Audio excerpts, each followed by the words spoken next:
Hi there, I'm Nick, a former Amazon bar raiser. In this video, I'll describe why the Amazon interview loop can feel cold and robotic, and I'm going to give you a behind the scenes look of what's exactly happening underneath. I'm going to do this in 4 separate parts. Part 1 is some interviewers may not seem interested to want to connect with you personally and may seem focused to want to get through their list of questions within the hour. Part 2 is interviewers may not even want to make eye contact with you and they may be focused just on their notes instead. Part 3 is interviewers may even share with you that they have to write a certain number of words for their debrief, which may also destroy the personal connection that you have with them. And part 4 is some interviewers may even go as far as sharing which leadership principles they're focused on, which also can feel very cold and mechanical. All right, let's start with part 1, which is how some interviewers may seem uninterested to connect with you personally and solely focused on burning through their questions within the hour. This happens not because these people don't care about you, it's quite the opposite. It happens because Amazon practices fractal interview structure. What this means is that each interviewer gets a strictly predefined areas during the interview which they need to evaluate you on, and whether you raise the Amazon hiring bar on these 2 or 3 areas. This fractal focus gives each interviewer a very deep perspective into the areas that they're looking into. And then when everybody gets together, all the other interviewers get together to debrief about you the following week, they will couple the depth of everyone's perspective with a broad coverage, because every other interviewer would have focused with the same amount of depth on 2 or 3 other areas. Imagine you're interviewed by 5 different people. The first person looks at just ownership and think big. The second looks at a customer obsession and dive deep. The third at write a lot and a functional area. For an engineer, that can be coding. For a marketer, that could be a go-to-market strategy, so on and so forth. That's the benefit of the fractal interview design. The downside is that each interviewer knows that they are the last line of defense for the entire loop on the 2 to 3 areas that they're evaluating you on. Meaning that if they do a poor job in evaluating you on these areas, there'll be a hole in the loop's knowledge and the loop's assessment of your capabilities. Therefore, these interviewers have a lot of stress on them. It's very stressful to be an interviewer in the Amazon interview loop when you know that nobody else is going to look at the areas that you're evaluating on. Now, Amazon has certain fallback plans where the bar raiser has a broader perspective and they can be the safety net on some of these areas if the interviewers do a real poor job at evaluating you on them. But for the most part, the stress and the pressure on these individuals is very high because they are the last line of defense on the 2 to 3 areas that Amazon is evaluating you on, that they have been asked to do the work and provide that higher or no higher recommendation for these areas versus the Amazon hiring bar.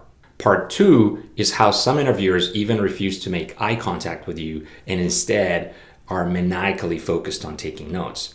Is that best practice? Absolutely it's not. Does it happen frequently? It absolutely does. Now you know why some of this happens, because of that fractal design focus and the pressure that each interviewer is under. But I want to unpack this point further. Imagine you are at the doctor's. And imagine your doctor is evaluating you. And imagine it's not just one doctor, but 4 or 5 doctors in the Amazon interview loop. And each of these doctors has a different area that they need to come up with a diagnosis on. So imagine one of the doctors is evaluating your eyesight. The second doctor is looking at your brain. The third doctor is looking at your heart. And the fourth doctor is performing some type of surgery on you. So you don't want these people to look at you, kind of put a wet finger in the wind and say, yeah, you kind of look good, pat on the back, come back and see me again next year. You want their assessment to be categorical and focused on data and evidence. That's why some of these interviewers are choosing to eschew eye contact with you and focus on their notes instead, because they need to provide this categorical evidential data that determines or at least contribute strongly to the decision if you raise the Amazon hiring bar or not. Part 3 is when interviewers tell you that they have to commit to a certain number of words when they provide feedback about you. That is because during the upcoming Amazon debrief, These interviewers have to show up to that debrief with behaviorally justified data and statements about you.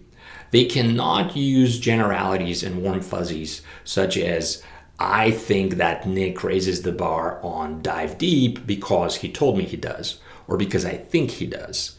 Instead, they have to provide specific data. And that's why the Amazon interview is called behavioral interview, because these interviewers are looking for behaviors. They're looking for actions. They're looking for evidence and examples of what you've done. Unlike stocks, for people, Amazon believes that prior performance is indicative of future performance. They're going by your prior performance, by your career accomplishments and failures so far to determine with data and behaviorally justified illustrations and numbers whether you can raise the Amazon bar, whether you have demonstrated that you've raised the Amazon bar so far in your career. And part 4 that I wanted to talk about is when some interviewers even go as far as sharing with you that they're evaluating you for a specific leadership principle. The interviewer might tell you, I'm gonna look at your customer obsession and dive deep, for example. This may feel even more remote and non-personal and non-genuine. This happens not because the interviewer doesn't care about you. It's exactly quite the opposite. This happens because the interviewer is asking you to help them. They are like a treasure prospector, like a gold prospector who is traversing the beach with a metal detector in their hand, looking for that golden example with data and actions and behaviors that would let them know if you raise the bar on dive deep and customer obsession in this case, or another leadership principle or functional competency that the hiring manager has commissioned to this interviewer. So by them sharing that information with you, they're not trying to be aloof or to burn a bridge. They're trying to help you. They're trying to tell you, hey, give me those examples. Think about our leadership principles. Hopefully you've done your homework and you've read through them at least before this interview.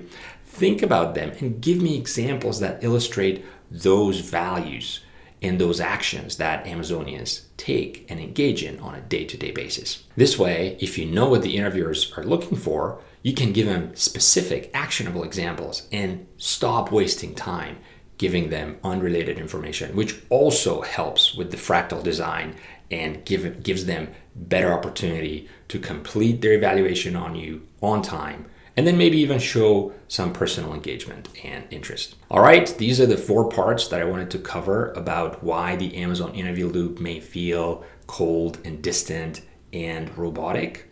The big takeaway is that Amazon does not interview for potential.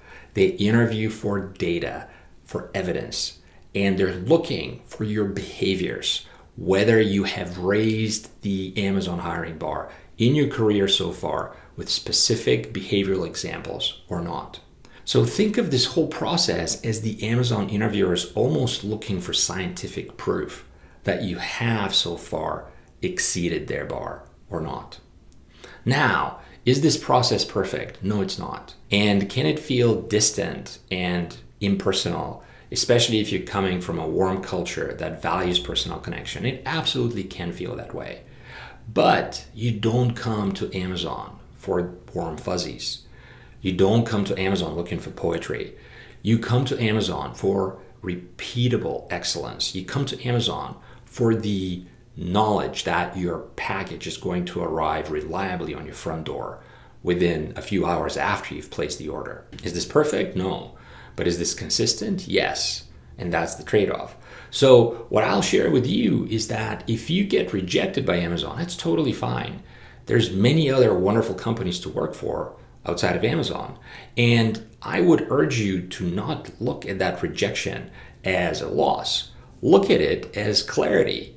You know that this type of culture is not for you. That's fine. Don't work there. It's their loss, not your loss.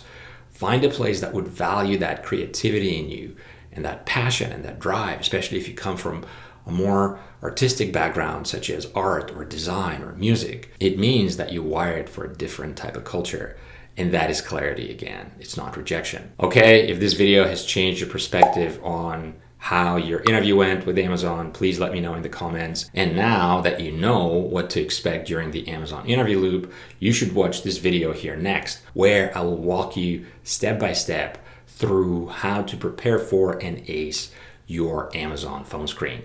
Watch this video here next. I'll see you there soon, and best of luck.